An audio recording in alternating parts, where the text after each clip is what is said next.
Hi, my name is Ann Surens Gillis, and I'm a member of Unity of Charleston.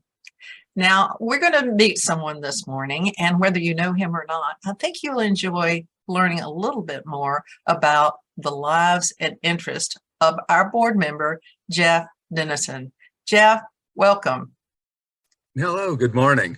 Yes, it is a nice morning this morning, and it's a couple of days after the hurricane. Oh yes, beautiful fall weather. I love it. Yes, wonderful. Well, you are a board member. What is your position on the board? I'm vice president most of the time. I did secretary for a short period, but I am not nearly as good as our current secretary at getting every little detail. Okay, so how long have you been on the board altogether? Oh gosh, I'm not counting years. I'm not sure. This is my second term, which means the final ones is you get two, then you have to rotate off. So I would say it's been maybe 5 years, I think.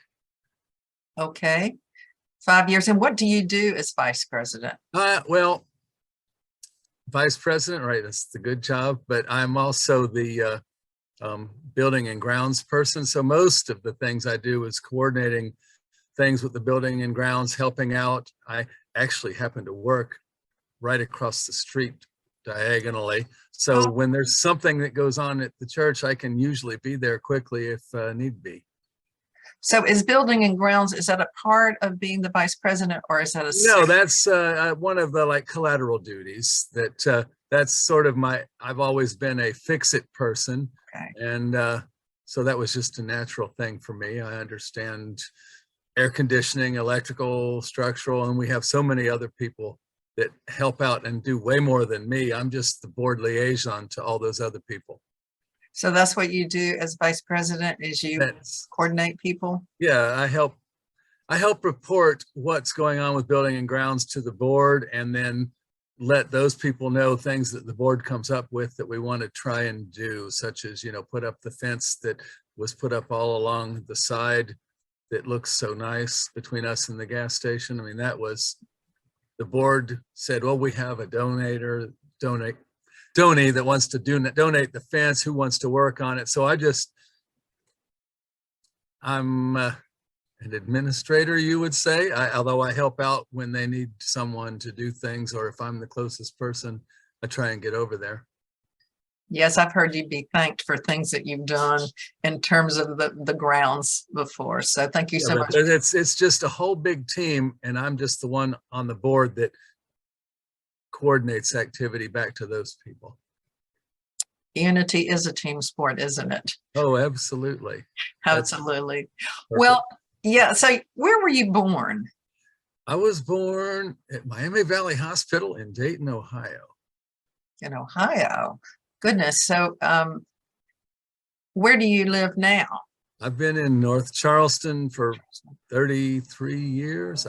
Ever since almost. I moved here when I decided to go play with submarines in the Navy, and the Navy brought me here in '91. And I have been here ever since. So it really wasn't a conscious choice, or did you have? No, it was the universe sending me somewhere that I didn't realize how cool I would think it was. It was an assignment. Yes, exactly. That was an assignment. Well, that's wonderful. Well, are you married or single? I have a girlfriend of quite a few years. So you're partnered then? I'm partnered, yes. Yeah, that's wonderful. Do you have any children? I have one daughter. I can't believe she's in her 40s. Where does time go? Yes. That's right. Where does she live, in town, or does she live? No, she is up in Cincinnati. So I get to take road trips to see the two grandchildren and her and other family members that are still there. Okay, that's wonderful. Do you have any family in the area? The closest is Asheville. No, it's just me. Just you and your spiritual family at Unity. Yes, absolutely. Yeah, that is great. Well, how did you? Well, let me go back one step, and that is, what has your career path been like? I've always been someone who fixed things for a living. I worked at a sewing factory for quite a few years and accidentally became a sewing machine mechanic because they noticed that I fixed some equipment in the building, the elevator, some other things. And they said, do you want to learn to fix sewing machines? And then that was in the 90s when they were pretty much sending manufacturing all overseas. And I'm like, this isn't going to be around forever. So what else can I do? And I had always loved submarines. So I joined the Navy when I was not young and went to play with submarines for quite a few years. I didn't retire, but I did 13 years. And that's what originally brought me here. I have never met a sewing machine mechanic. Does the job still exist? I'm going to think there are still some sewing factories in the States, but I don't know. Okay. I mean, everything, we were operating some machines that were over 100 years old, sewing 60 hours a week, and I was keeping them running. It was really fun. Oh, wow. Well, moving along from career to your personal life, can you tell us a little bit about your spiritual search? What happened there? Well, I was raised in the United Methodist Church and went to a Christian Missionary Alliance church in high school and a St. George Catholic Church in college and a Baptist church when I moved to South Carolina. And then I sort of discovered Unity by accident while I was in Hilton Head and said, wow, this is the first time people said something that actually didn't sound like it was a marketing campaign of be good or we're going to do something bad to you. And I just loved it. And then I ended up being a friend of Unity here in Charleston for a while and finally said, you know, I need to sign up and become a member. And then I ended up on the board and here I am. Well, there's quite a bit of difference in beliefs between Baptist. If you were in a fundamentalist church, was it a fundamentalist Baptist church? No, it was a little more modern than that. But it was just a church that I found here because I was looking to see somewhere to go, because you kind of miss what you have with a group of people that at least believe in God and some of the same things like you do. But was it a tough transition from Baptist to Unity? no, actually, because I hadn't gone for quite a while, because it's like, yeah, this isn't what I want really either. No, Unity was just like perfectly natural, the kind of the way I had always thought things were supposed to be, but never heard from any organized group until Unity. Well, so how did you find it? I mean, did you run into somebody here in Charleston? Well, I was dating a girl in Hilton Head and she went to Unity of Hilton Head. So she took me to church with her and it's like, wow, where did this message come from and how have I been missing it for so long? Oh, very nice. Very nice. So if you could put this in a few sentences, could you tell us your philosophy of life? Well, the thing I always quote is from a movie, Rosalind Russell playing Auntie Mame, life is a banquet and most poor suckers are starving to death. But I have a warped sense of humor and I just find that perfect. Well, I don't think that's worked at all. I think that's very, very descriptive.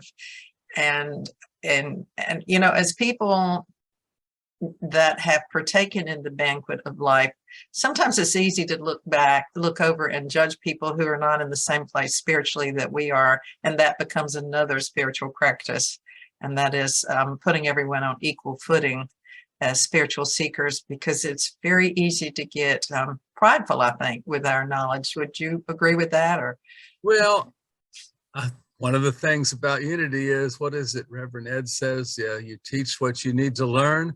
A lot of practices, I'm still a work in progress, learning to be better with many of them. I think we all are a work in progress. Absolutely. Hopefully it's progress rather than backsliding. Oh, do you have any favorite books or authors that you might share with us? Well, I would have to say favorite book. Everyone probably remembers Richard Bach writing Jonathan Livingston Seagull, but if you have never written or if you've never read Illusions, which he wrote afterwards, it is just so awesome. And I mean, I read that decades ago, and it still kind of has an almost unity sort of feel to the story. And if you've never read it, you should. It's great. I have. That's actually a wonderful book. I need to reread it, and I've reread it several times, but you know, over the years, I've forgotten the impact. So actually, there was something in you that was really, even 30 years ago, the seeds of what the Unity thought were planted, and you already agreed with it many, many years ago. Oh, yes, absolutely. Well, do you have any passions or hobbies? Oh, absolutely. Certainly automobiles, anything mechanical. I've loved cars since I was very small. And I also love trees, flowers, plants, gardens, everything in the yard, or just going in the woods to experience nature. So you were telling me about your garden stuff. Just speak a little bit more about that. Well, flowers and vegetables, which ones you can keep the animals away from. I mix them all in the same beds. It's more creative that way, I think, rather than, oh, here's the vegetable garden, here's the organized flower garden. I'm kind of more of a random nature sort of, it doesn't have to all be a neat, perfect rows, just scattered, smothered, and covered, maybe. I don't know. Scatter, smother, and cover. That's Waffle House hash browns, if you're not familiar with that. But yeah, just kind of, organized chaos makes me feel comfortable. I am not a feng shui person by any means. Well, yes, I think that if you're doing gardens and you're in touch with the elementals and the devas, that they really like in a yard, they like to have a natural space. And it sounds like you're creating that natural space for these entities to enjoy. Do you have any other practices, spiritual practices that you partake in other than attending? Well, after finding Unity, I actually learned a lot about both the pagans and the Native Americans, and that whole feeling of being close to earth. And of course, a good number of the Christian practices were just kind of borrowed from the pagans and updated a little bit. And so it all made sense. You know, something I've said for a long time is that the laws of physics and Mother Nature and the Christian story all really tell the same thing. They're just kind of done a little differently. So you're basically, it sounds like what you're doing is just going back to the roots.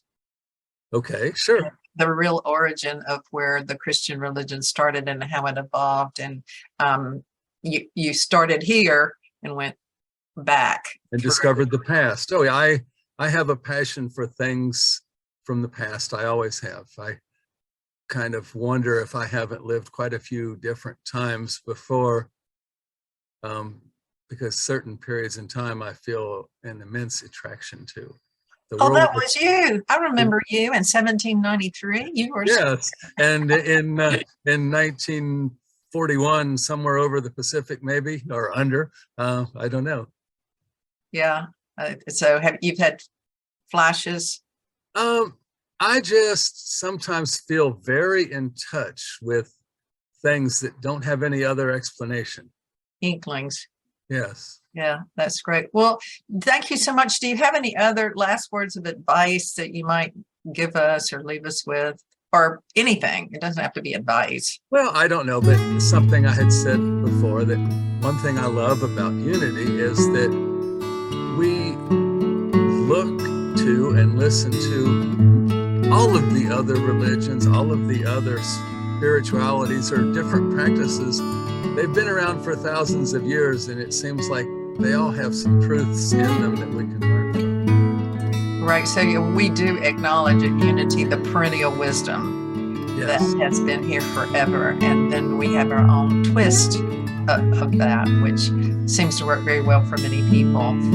Jeff, thank you so much for being here today. Oh, thank you very much for doing the interviews, and it was fun.